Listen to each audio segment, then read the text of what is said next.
across this country, and I see nothing but potential here. You have potential for businesses and industries, but I see that you have leadership here in the 4 areas of healthcare, private sector, education, and government that are just waiting for someone to come in and help them get together and create a business plan that is mutually beneficial to the entire county, not just Saddlebrook, not just Maricopa, not just Arizona City. So I would see that Pinal County does have a very bright future, but we definitely need to get a common vision together. Next, we'll take that question to Mr. Smith. For those who are not familiar with the term Sun Corridor, basically that's one of the megalopolis type regions across the nation. Basically, it's an area that will be filled in between Phoenix and Tucson, in which obviously Pinal County will play a big part. I kind of compare it to Maricopa 10 years ago. We were quite a different community. Now look at us, we're nearly 50,000 strong. The same evolution is going to happen to Pinal County. Right now, about 52% of our workers every morning leave the county. Well, that's unsustainable, folks. And also we also lack a lot of the education that is necessary. So we don't have the ingredients basically to have a sustainable county. We don't have the ingredients in Maricopa to be sustainable, and I'll talk about that on the next question. But what we're looking at is a county that has great potential. In the next few years, we will go from, thank you. Thank you. Mr. MacKenzie. Yes, I feel that Pinal County has an excellent opportunity to move ahead. However, we have to do things a little bit differently than we've done in the past. We currently have 3 supervisors who operate as 3 separate fiefdoms. They're only interested in their own district. They really don't seem to care about the county as a whole. So if we're going to take advantage of this opportunity for the future, to take advantage of being in a key spot for this Sun Corridor, we have to change at Pinal County in Florence. We have to change the mindset there. We have to think as we're all in the boat together. There's an old nautical terminology, a rising tide raises all boats. So we have to support Apache Junction, Coolidge, Maricopa. Time. Thank you, Mr. MacKenzie. All right, for your second question, let's start with Mr. Smith.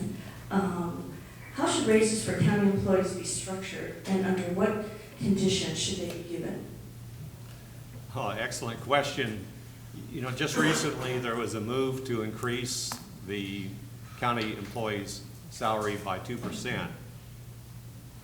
You know, I almost found that embarrassing, because when we look at the corporations and we look at the news that's around the nation, oftentimes we have corporations that have their pay levelized, and we're actually may see a decrease in pay. One of the things I want to do as a supervisor, one of the first things is to ask for a salary survey. I want to find out what is the right level for salaries in Pinal County. One of the things I will not tolerate is just to give a raise just because it's time to give a raise.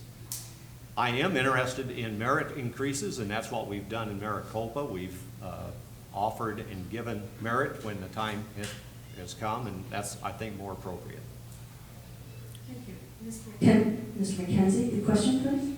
Yes, Chad Roach, the clerk of the court, proposed this pay for performance schedule of pay increases, whereas you only get an increase if you show that you deserve it.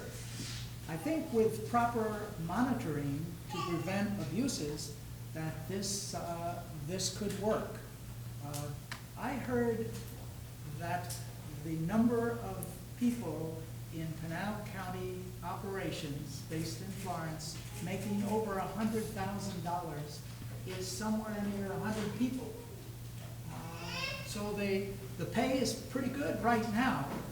So we need to, as your next supervisor, I would like to take a look at what the pay scale is and make it fair, because there are lots of hard-working people that work in Pinal County, and they should deserve an award, a raise, if they deserve it, if they warrant it, not just on a regular basis.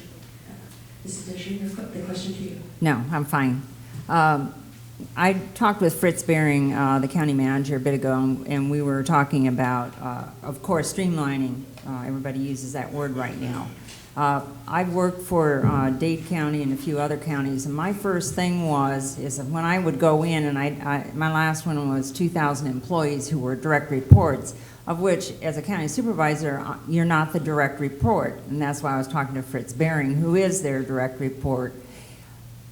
All of the raises I've ever seen in the past, and the first thing I did do when I went in was to create an objective, measurable outcome for each employee, because there's nothing worse than an employee who's sat there and did nothing, and another one who's worked themselves to the bone, and they all get a 5%, 2%, whatever.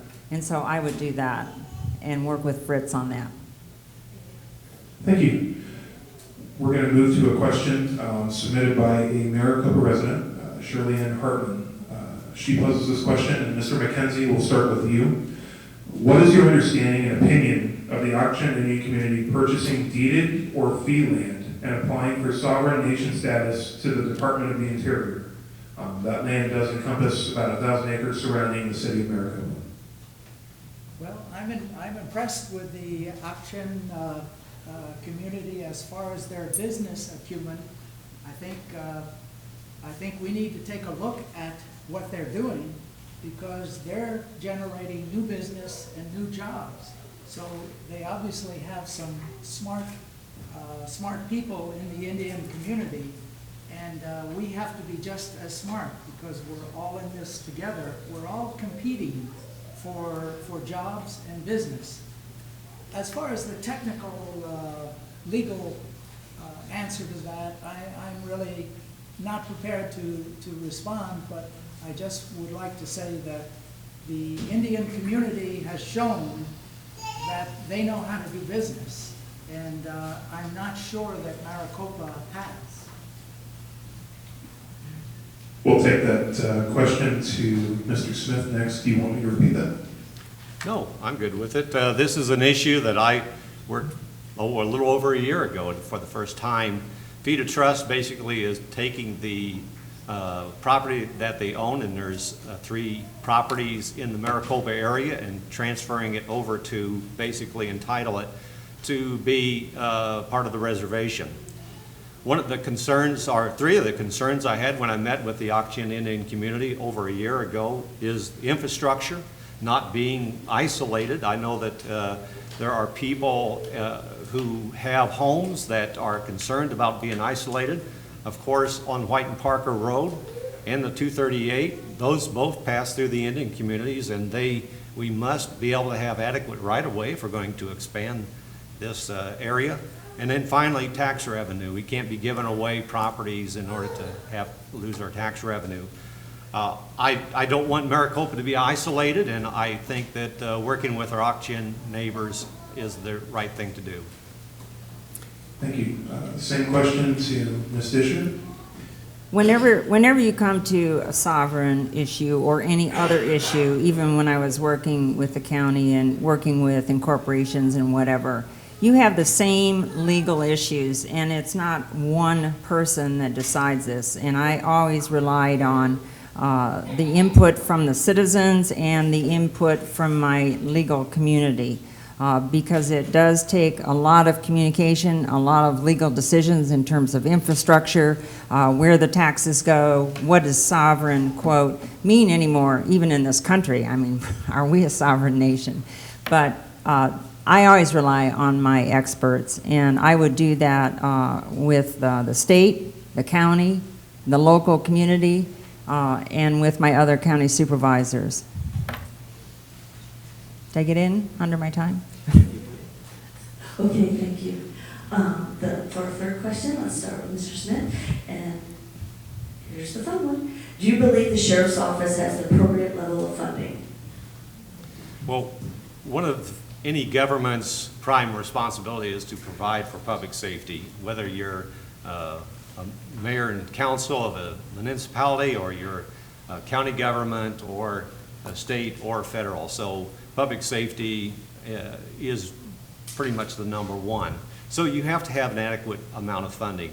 But folks, Pinal County has existed for longer than the state has existed. And I know there are inefficiencies, and I believe the discussions I've had with the county manager, Fritz Bering, proves that if he has a board of supervisor that are willing to work with him, we can make additional cuts. He's already had the runtime on the job, and he's ready to move in those areas. So I believe all areas have an opportunity for greater efficiencies, and the sheriffs are no exception. Thank you very much. Ms. Discher, the question to you. The primary concern for the country and the government is, are we protected? And I've talked with Paul Babu. It was one of the first meetings I had when I decided to run for county supervisor, and asked Paul, because I had talked with Brian Martin, who had been the former county supervisor who left to be the director of the parks.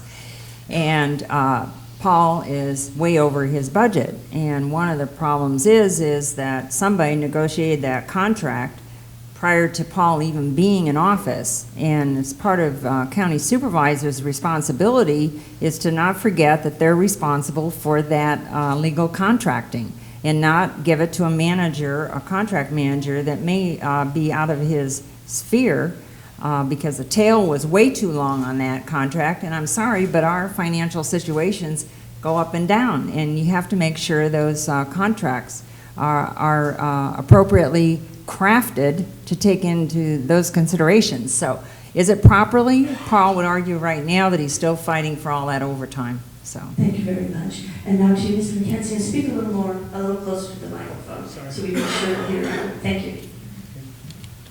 Yes, first of all, I think that the sheriff's office needs to be given the tools to do their job. Safety is paramount, is number one priority. If we don't have safety, what else do we have? So I, as your next supervisor, will make sure that the PCSO, the sheriff office, has the tools to do their job. However, what went wrong in this episode was the fact that there was no monitoring of the budget. This problem came up at the 11th hour, at the last quarter of the year. Nobody runs a business like that. If there's a problem, as your supervisor, and a problem with the sheriff's office, I want to know about it earlier rather than later. And I'll have regular quarterly meetings with the sheriff's office if they're over the budget, to find out why and what we need to do about it. Thank you, sir. Next question, and we'll start with Ms. Discher. How do you continue to provide services for such a widespread and growing county while keeping property taxes at a reasonable level? one of the largest parts of my career has been economic development, and everyone has struggled with the appropriate taxes. Why do they struggle? Because right now we aren't able in this county, and a lot of counties that are going broke, to be able to come together and create that common vision that's going to grow this pie. And if you cannot grow this county, taxes go up. I mean, it's sort of that simple.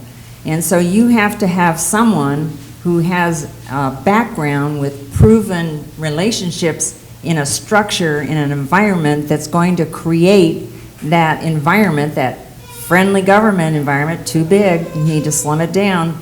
And we need to think out of the box and bring all the leaders together and create that scenario that's going to bring businesses here. Good health care, good education, good government. And then the private sector can come when we get creative about who we want to come. Thank you. Mr. MacKenzie, same question to you. Could you repeat the question one more time? Absolutely. How do you continue to provide services for such a widespread and growing county while keeping property taxes at a reasonable level?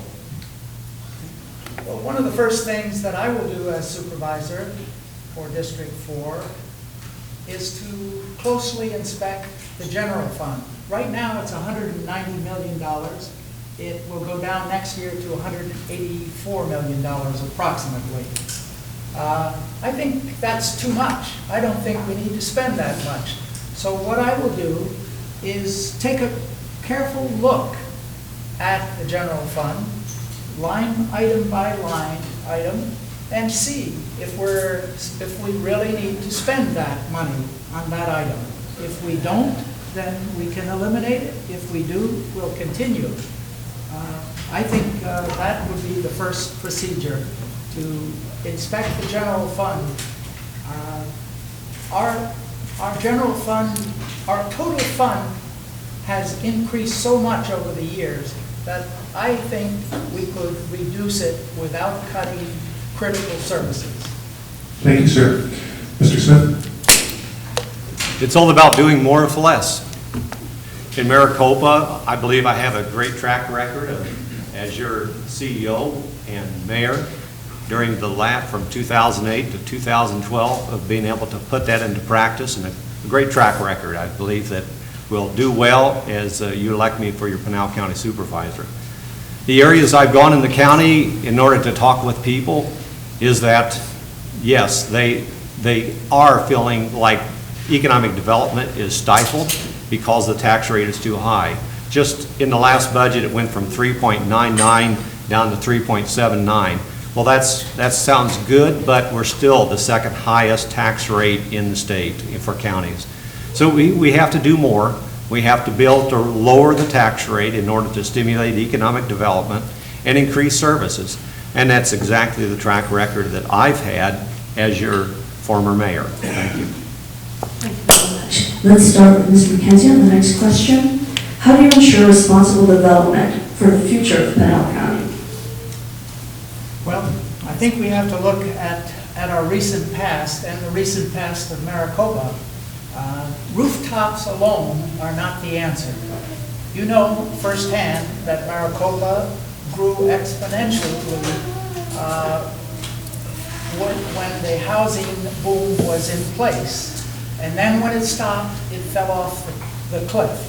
So this business model that was implemented here has obviously failed. We cannot continue that. We need to bring businesses into Pinal County, and that is the answer, not rooftops. We look at Maricopa County, as you're coming in the 60 highway, you see in Pinal County, there's no businesses, just rooftops. Once you cross the line into Maricopa, you see all these businesses. We need to bring more businesses, and we need to change our mindset to be successful. Thank you very much. Mr. Smith, the question to you. Before I became mayor, I served on the Planning and Zoning Commission, and my last year on that commission, I was the chair. If Maricopa would have had the results of Pinal County's vision for what our development would have looked like, it would be far different than what we have today. They basically saw Maricopa as a town that could well exist in double wide houses, tack and seal roads, far different. We would not have the community we have today. But as a member of the Planning and Zoning Commission, I started fighting along with City Council and the other commissioners as far as making sure that the projects that came to Maricopa were improved. Arizona City has an issue with flooding because I think of inferior planning that the Pinal County has done. So I think it's across the county we have a problem working with Pinal County, and I understand development, I understand building, I understand ways to make the difference. Thank you very much. And the responsible development question to you. Krisha, could you repeat? There was one word I didn't hear you say. All right. How do you ensure responsible development for the future of Pinal County? Well, I think I've already been talking about getting together, but we can take what we have currently and we need to build on that, besides creating that common vision, because that vision comes from you, the influencers, it comes from the leaders in healthcare, it comes from a lot of different groups that actually are so talented when they get together. But we can build off of the railroad, the Union Pacific project. We can be creative with getting deep port down in Mexico instead of trying to get all of our stuff from California. We can take advantage of all these areas like California that are burdened with high taxes and start to draw from these communities the businesses that we want. The other thing is, this is the dry desert. It is responsible to try to find jobs here in the dry desert that make sense. How about a big computer banks here that back up all of the East Coast where all the tornadoes are, all of the hurricanes and whatever. We are ideal. We need to be creative. Thank you. Thank you. The last three questions are a little different. They're questions we'd ask the candidates themselves to submit. And we'll start with the first one from Tony Smith. And this will be for Mr. MacKenzie and then for Ms. Discher. I'd like to know 3 specific ways that you would work to increase economic development and add jobs to Pinal County. Mr. MacKenzie, we'll start with you. Well, first of all, I would work very closely with Tim Knagle and Fritz Berry at the Pinal County operations in Florence. Mr. Knagle is the program manager for economic development.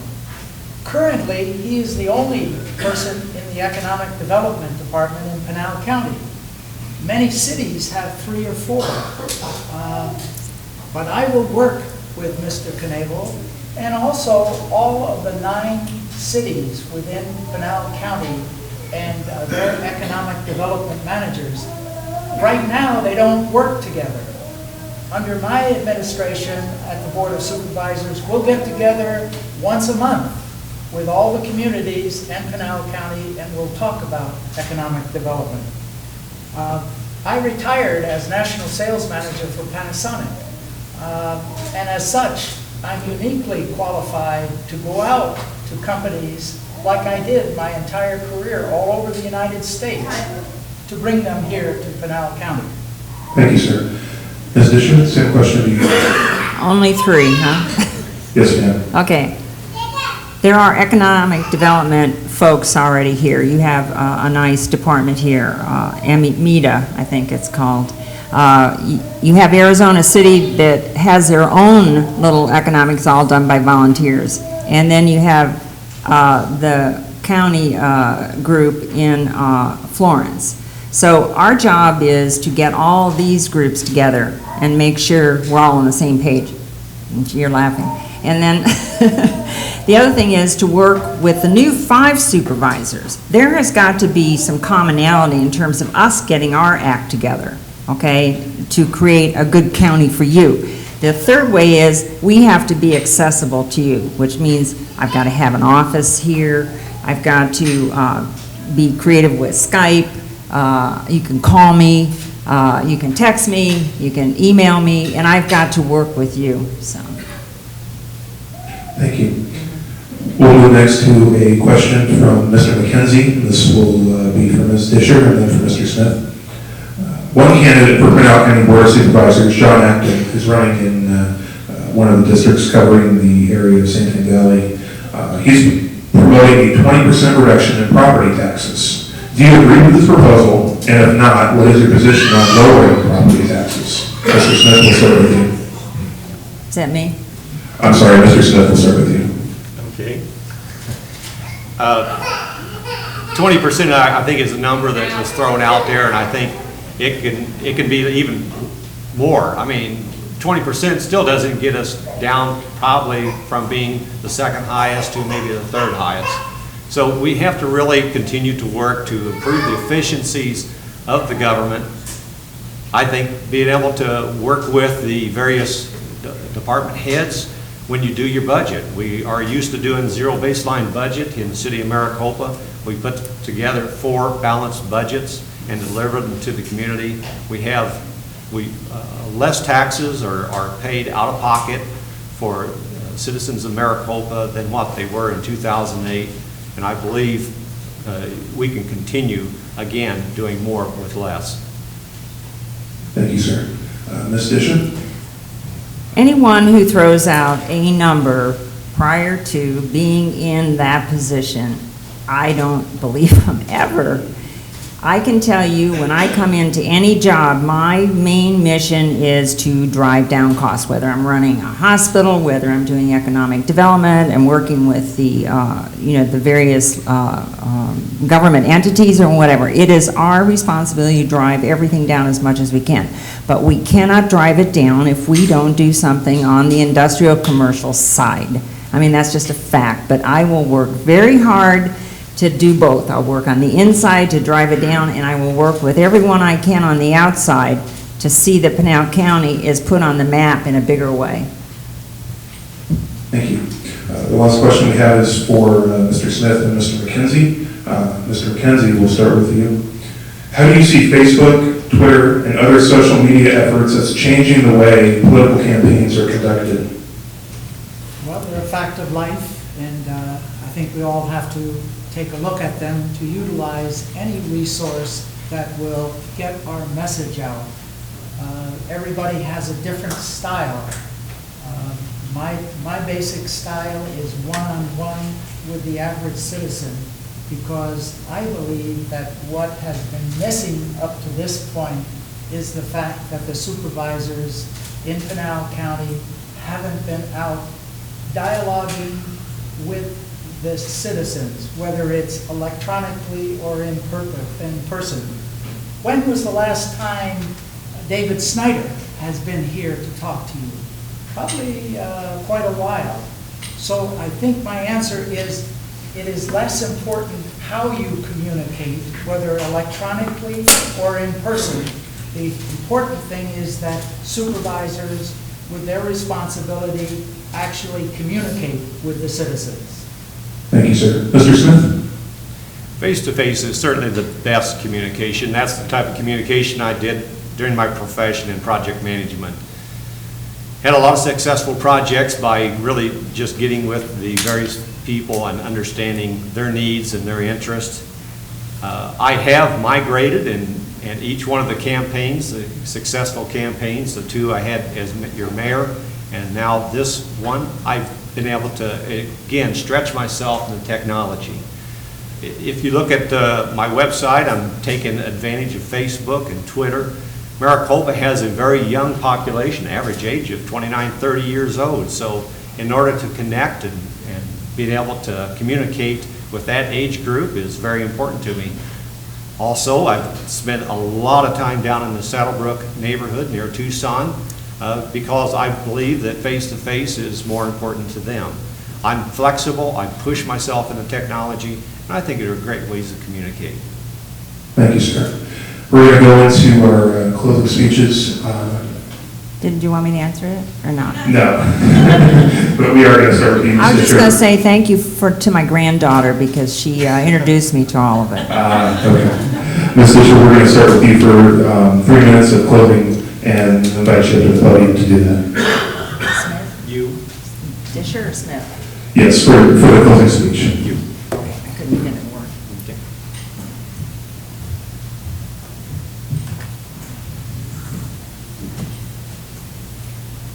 Right mic height? Is that the right height? Can you hear? If I could, we've had a recent death toll up in Colorado, and I thought maybe we would just take a minute and think of those folks that are suffering right now. And if we could just take a second, and then I'll begin my closing. Okay.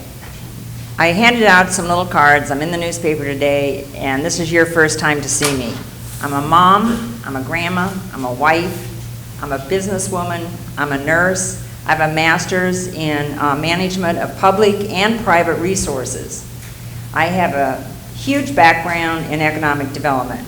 I have had employees up to a couple 100,000. I've had to run $200 million budgets. I have come from Dade County, Bexar County. I've lived in Arizona since the 80s. I was the vice president of the medical center there. I do know business, and when I worked with IBM in economic development, I do know how to bring business in. When I worked with Texas, they were all woe because the gas and oil disappeared. Economic downturn, what happened? All the businesses wanted to come off of each coast because they couldn't afford to have two businesses. This came from the citizens who got together and said, what are we going to do? We're like dying, property tax going up, etc. There was a whole agenda. I am going to do that here. I'm coming out of retirement. I have a huge network. I am very creative. Somebody mentioned about schools. I heard a question earlier. They're now on the internet with the best teachers. Rather than having a math teacher who probably hasn't taught it and was a wrestling coach. You know, I mean, there's just so many ways to be creative, and there is no reason we can't go from farming to, you know, industrial revolution to our new technology. And I think I can help us do that here. We just have to be more creative, because we have a gold, we're sitting on a gold mine here in Pinal County. Not just copper, and I think I could do that for us. And I think I work really well with people, and you have to work with the group you're going to be working with really well. So I'd love to see all of you after the meeting. If you have any questions, please feel free to come up. I have 58 seconds. I am always open. My calendar has always been everybody's calendar. I'm accustomed to that. I'm accustomed to being called in the middle of the night. I've had newspapers call me in the middle of the night. What do you think about this hurricane? What do you think about this flood? What do you think about whatever? So I'm always accessible, and especially to my granddaughters. Thank you very much. Nancy Discher, vote for me. Thanks.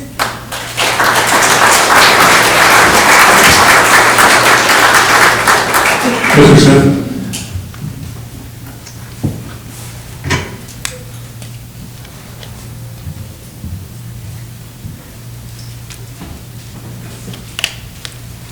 I want to thank everybody for taking a little bit of your time on a Saturday morning with a lot of other things you could be doing, but you came to listen to the candidates, and looking forward to the conversations that will happen with the sheriff candidates to follow. But before I got here, we made sure that all the seats had passed out. We passed out our brochure. About a year ago, our campaign committee met and wanted to identify an appropriate name for our committee. Well, rather than going with the name of a committee that has the person's name in it, I wanted to have something that reflects a core value of mine. So we came up with Citizens for a Voice Committee. And you know, that has actually proved true in a couple points. One, as I travel around the county, Maricopa has suffered from not having a voice in Florence. The areas to the south, Hidden Valley, Thunderbird Farms, have said that they don't have a voice. My trips to Arizona City, they don't have a voice. Even down in Saddlebrook, they've been represented by a county supervisor who has maybe at best made a token appearance. Well, I can change that, because one of my core beliefs is that people who are represented must be represented by people who care and are willing to give them a voice. I've done that in Maricopa by being the first mayor to open town halls and communicate with the Maricopa Unified School District, the Native American communities, and many others. That's my track record, that's my core belief. One of the reasons why I believe it's important for you to really consider the supervisor that's going to represent your district is basically a graphic that I want to show you. This is Pinal County. These are the various 5 districts. This is the green area is district number 4. This is where we're running. This is Maricopa, way at the top. This is Saddlebrook, where 2 of my candidates, my opposition, are from. That's over 100 miles away. Now, who's going to better represent the growth and the issues in Maricopa? Someone who travels across the railroad track and is totally familiar with the Union Pacific Railroad issues and the Amtrak issues and 347, or someone down in the Saddlebrook community who already have all the things that they basically have had regarding swimming pools, golf courses, recreation. I do not believe you will get as good a service from a person who lives 100 miles away rather than someone who lives in your neighborhoods. I'm Anthony Smith, and I appreciate your support.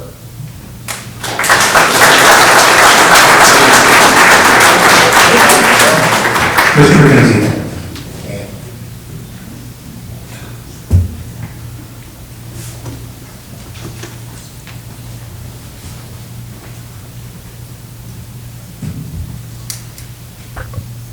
Good afternoon, everybody. I'm Fred MacKenzie, as you know, a candidate for Pinal County Supervisor District 4.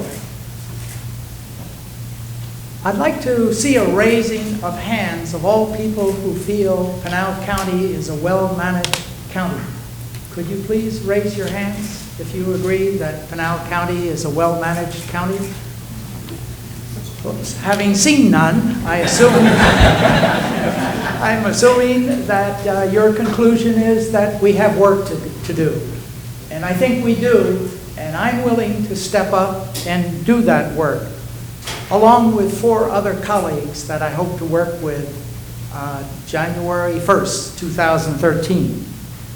Do you realize that the Pinal County Board of Supervisors spend almost $1 million a day, every day of the year, Monday through Friday, 365 days a year? That's a lot of money. I think your decision as to who will represent you is a very important one. And I would like to explain why I should be that representative for you. My background's a little different than my 2 competitors. I'm a graduate of Rutgers University. I served as a commissioned officer in the United States Navy during Vietnam. I had a successful career in the electronics industry with Panasonic as their national sales manager, controlled the whole United States for Panasonic. The previous speaker was saying, how could somebody cover the territory 103 miles away? Well, I covered my whole career, the whole United States. I can cover 103 miles like a piece of cake. Why am I running? Oh, let me just say another thing. I'm the only candidate with international business experience. My job at Panasonic caused me to go to Japan 4 times a year, every year through my career. I spent an awful lot of time in Japan. I understand Japanese consensus management, which is different than ours. Who do you think would be better to negotiate with the Chinese at the Phoenix Mart project down in Casa Grande, but somebody who spent the last 25 years working with the Japanese businessman? I think the answer is very clear. Also, there's a difference between myself and my competitor. I'm the only one that regularly attends the Board of Supervisors meetings. My opponents do not. I'm the only one there here. If they're so interested in representing you, how come they never attend the meetings? I am the right person for the right job at the right time. This isn't a job for on-the-job training. Your time's up. I know where we've been, I know where we are, and I know where we want to go. Thank you. Thank you very much. These are the Republican candidates, and I would like to invite the Democratic candidate who will be facing one of them in the general. Henry Wick, please take your time to podium.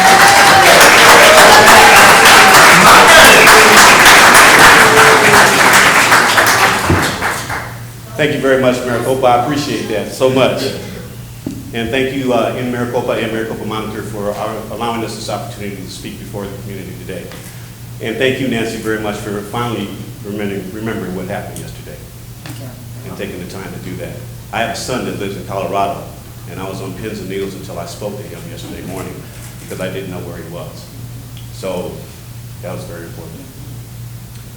What we have today in Maricopa, Pinal County District 4, is an opportunity to see leadership. We have excellent staff here in Maricopa and in Pinal County. We have excellent people who are able to take a project, see it through fruition, see it through completion, and make the rest of us, particularly those of us in political office, look good. And they make us look real good. But what we need is leadership.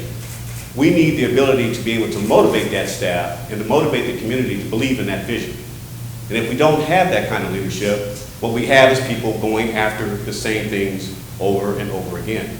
We've seen growth here in Maricopa, but we haven't necessarily seen vision, because we've seen growth of projects that were already existing. We've seen the development of projects that were already in the can and just had to be pursued. And the staff took the effort to do that and made us look good. I sit on the Planning and Zoning Commission, have sat on the Planning and Zoning Commission for the last 4 years. One of the things that I have been concerned about is the fact that we have not been very busy. Now, that stands to reason that we think that we have done things. If you look in the community and you suggested that we have done things, you think so. But being there, actually seeing what's taking place and the projects coming forward, we have not been very busy, not in planning and zoning. And so I would like to see Maricopa, Pinal County get real busy. I would like to see an economic development program that takes a look at the Sun Belt corridor, where we are firmly placed in that. Because what's going to happen is, eventually, it's been suggested that the Sun Belt corridor is the size of Indiana. And eventually, it'll be the size of 2 Indianas. And I would like to see us have that place, because we sit at the beginning of that, almost at the beginning of that. And I would like to see us take our place. Pinal County District 4 is a brand new district, just as District 5 is. Because it is brand new, that means we need to have a good start. We need to have an inaugurational supervisor who comes in and sees what needs to be done, and not just take Pinal County District 4 for granted.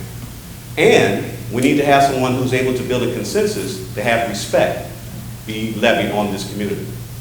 Right now, there is a premise that the 347 is the most dangerous road in America. We transfer drugs, human smuggling, all kinds of things coming up from the border going into the rest of Arizona and the rest of America. So our community, Pinal County District 4, now, I'm not suggesting we have a fiefdom, but I'm suggesting that we do have pride in where we are. And so I would like to see that pride be disseminated from every one of the departments that supposedly support us: sheriff, assessors, recorders, superintendent of schools. I would like to see them all be responsible to our growth and development as well. At least be a partner, be a joint partner in what we're doing. So I believe that it is leadership that is going to make the difference. I know we need the credentials to make sure that we understand the project. I have that. We need the ability to be able to work with the staff, for them to be motivated in what you're doing. I've done it. I spent 20 years in the U.S. Air Force. My last job, I was the Chief of Operations and Scheduling for the Goldwater Range. Do you know how tough it is to bring 4 ships of aircraft into a range to fire off their weapons 4 times, 8 times a day, 9 times a day, to bring aircraft in, and then also make sure we don't shoot the Marines that are on the ground out there? That was a tough job. I took a trip to the Grand Canyon just so I could get away from my telephone for a minute. And behold, I'm at the bottom of the Grand Canyon, and guess what? The phone rang. So I know how it is to motivate. I know what it takes to motivate people. I've motivated troops as well. I want to be your supervisor because I like this place. No, I love this place. I've lived in Arizona for 30 years. I've lived in Maricopa since 2005, and I am right at home right here. I love it here. And I have a very difficult time when people besmirch our community. So if you do, and you don't like that, then I suggest that you elect me as your supervisor. If you want to see vision, I suggest you elect me as your supervisor. If you want to see us play a significant role in the development of the Sun Corridor, I suggest you select me as your supervisor. I have one promise to you. One promise at all. That promise is this. I, Henry M. Wade Jr., do solemnly swear that I will support and defend the Constitution of the United States against all enemies, foreign and domestic, that I will bear true